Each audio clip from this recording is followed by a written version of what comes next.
Is there really so many people that own pets? I don't know. I just don't think of them really as a pet. I guess I share my life with animals, and we have a reciprocal relationship where I enjoy their company and they enjoy mine. That's my definition of a pet.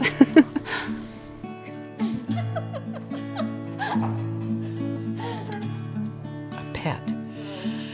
Well, I guess all the animals I have here, my dog, my cats, my crickets, but I have a problem with the word pet because it's it trivializes the animal, I think, so I would call them my friends. Here you go. My animal companions, my family members.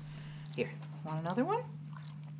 Good boy. My name's Jennifer Abbott, and I'm a documentary filmmaker, and I live on Galliano Island with 2 rescued pigs and my blind dog, Jessie, and my son. My name's Annie Nichols, and I wear many hats on the island. I've been the animal control officer and been involved with the ambulance service, sit on the police committee. My name is Atef. I live on Galliano Island, and I grew up in Tunisia, where cats and dogs are not really cool. So I kind of actually have a difficult time with even the word pet, because to me it's kind of patronizing and really doesn't acknowledge sort of the kind of relationship that I personally want to have with non-human animals. And when I say that, I mean we're animals. Humans are animals, and our pets are other animals. Really, he's my dog, but I'm his person.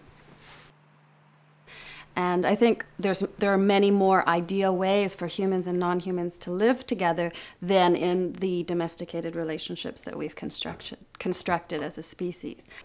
As far as domestication is concerned, I think we've over-domesticated, and we have such a problem right now with too many animals.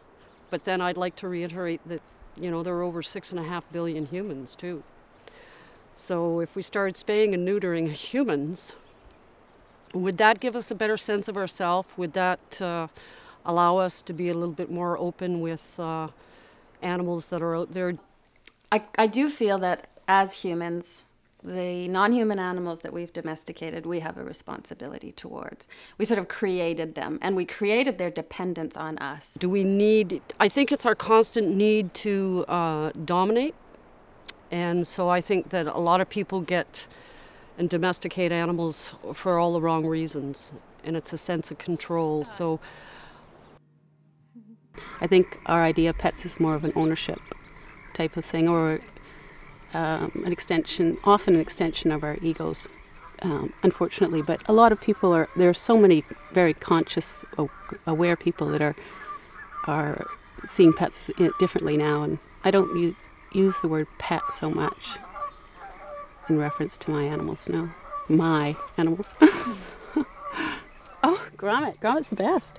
Gromit was the third of 3 babies. The mum rejected Gromit, and so we had to take Gromit out of the goat pen. He wore diapers for the first few months of his life, and went around the city like a dog. And he's just adorable, and he still thinks he's a dog. I think he'd love to be out here with us, getting filmed.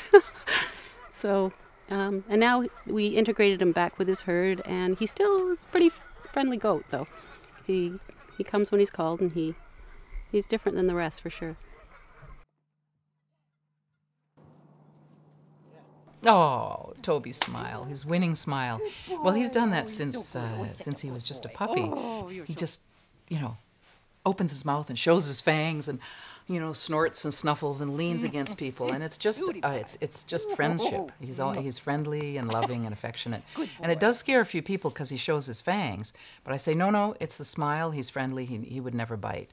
So the smile just gets me in the heart.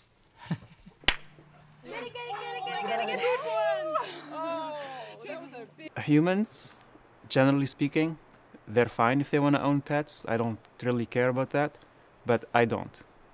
I'm not sure about that. Have the right to own pets. Maybe we should just be educated into thinking less about ownership and more about being guardians and companions. I mean, if the government said it is now illegal to own a pet, it is inhumane, I would say that's fine. I mean, it wouldn't bother me any.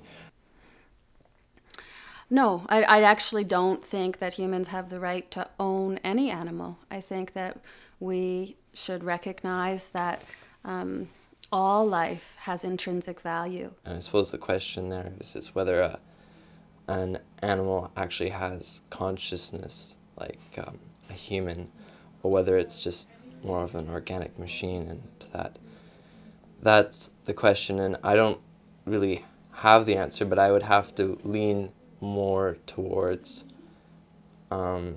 maybe more like machine. I don't know that they have quite the same consciousness level as, say, a human would. So the inhumane, humane, right? Interesting thing there. In some cases, it is definitely humane to have a pet. In some other cases, it's totally not, when it's more commercial. Owning means you control them and they're there to do your bidding. So I don't really like the word own, but I think it's very humane to care for them, to be their guardians. Like I'm pretty humane to my animals, and they have a good life. I have a friend that said when she dies, she wants to be reincarnated as one of my pets. Well, she used the word pets. She said, one of my cats. Right, Minouche? She's purring. I don't know if you can hear that. Oh, she's such a good girl. And she loves her chin scratched. I think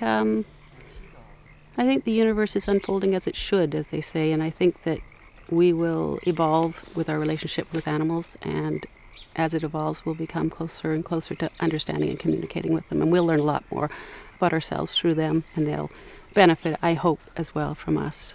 That's about all I can say.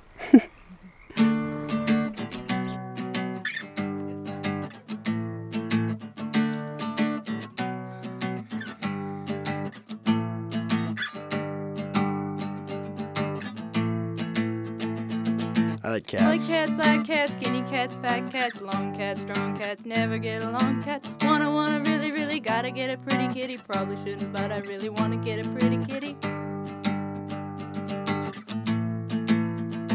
I really like cats. 1, 2, 3, 4.